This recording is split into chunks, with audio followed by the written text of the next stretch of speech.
comme ça. Chaque semaine, Julie quitte les murs de son université parisienne pour rejoindre le bidonville de Vissou, au sud de Paris.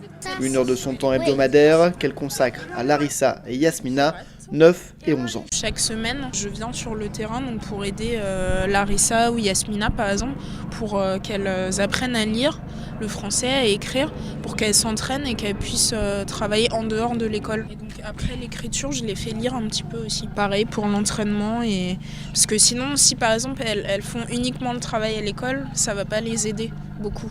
Donc il faut qu'elles aient besoin de pouvoir continuer et en même temps ça les incite vraiment à continuer après à aller à l'école parce qu'elles-mêmes elles peuvent voir qu'elles font des progrès. Après elles sont contentes et elles se disent ah ben je vais continuer et voilà.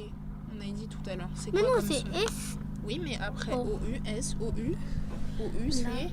Ça fait au moins 4 ou 5 fois que je suis déjà venue. Au niveau de l'écriture, elle a fait beaucoup de progrès. Après au niveau de la lecture, j'ai vu aussi des changements qui sont vraiment positifs et c'est assez encourageant. Autant pour moi qui viens et que pour Larissa par exemple. Comme Julie, une dizaine de bénévoles intervient sur le camp. Cyril, lui, rend visite chaque semaine à Andrea. Moi, je suis dans une école d'ingénieurs donc à l'ENSTA et on a donc, pas mal d'associations et donc il y a une association qui nous propose comme ça de venir donner des cours dans le camp ici. Et donc, moi j'étais partant. Sans studio. Studieux, pas toujours au top, mais non, mais si, ils sont quand même assez réceptifs. Puis on sent qu'ils sont contents qu'on vienne, on sent qu'on est utile. Donc c'est pas... Non.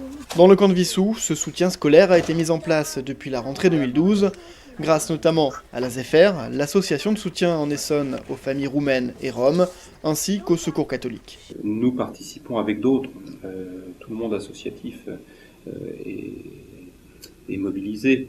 Nous essayons de les aider déjà pour être scolarisés, parce que souvent, encore une fois, le parcours du combattant est un peu compliqué, pas partout bien évidemment, et puis nous essayons, autant que faire se peut, de les accompagner dans leurs besoins scolaires et extrascolaires.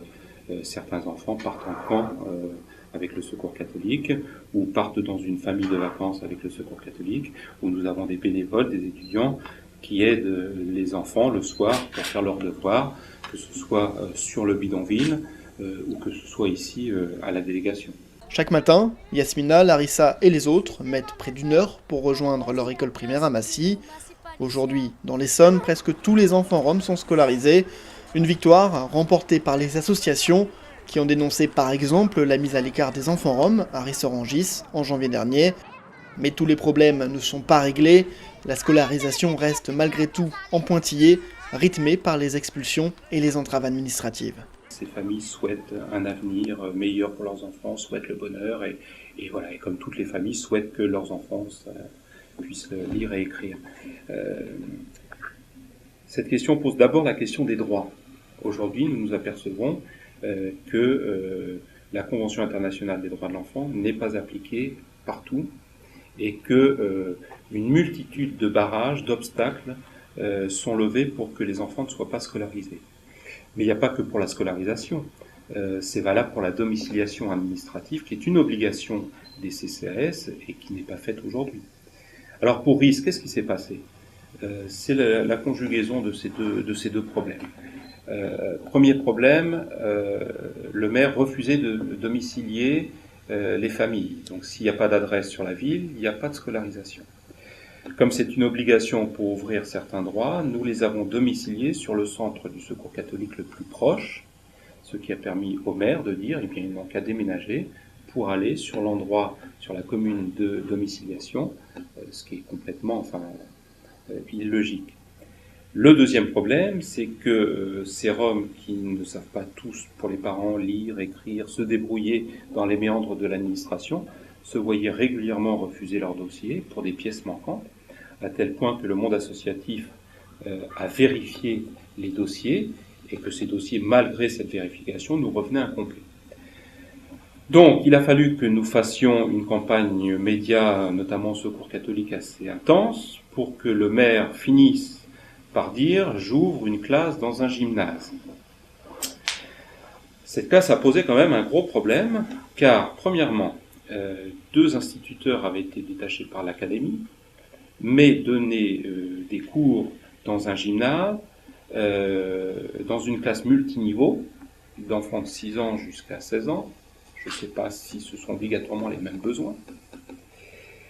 À l'écart des autres enfants, alors qu'on sait très bien que c'est le mélange qui fait que, sans accès à la cantine scolaire, mais surtout sans déclaration officielle d'ouverture de classe. Cette classe n'était pas reconnue par l'académie, ce qui lui permettait de ne pas délivrer de certificat scolaire, puisque lui délivrer un certificat scolaire, un certificat scolaire à la famille, montrait une implantation sur la commune. Or, c'était une gêne pour une évacuation future.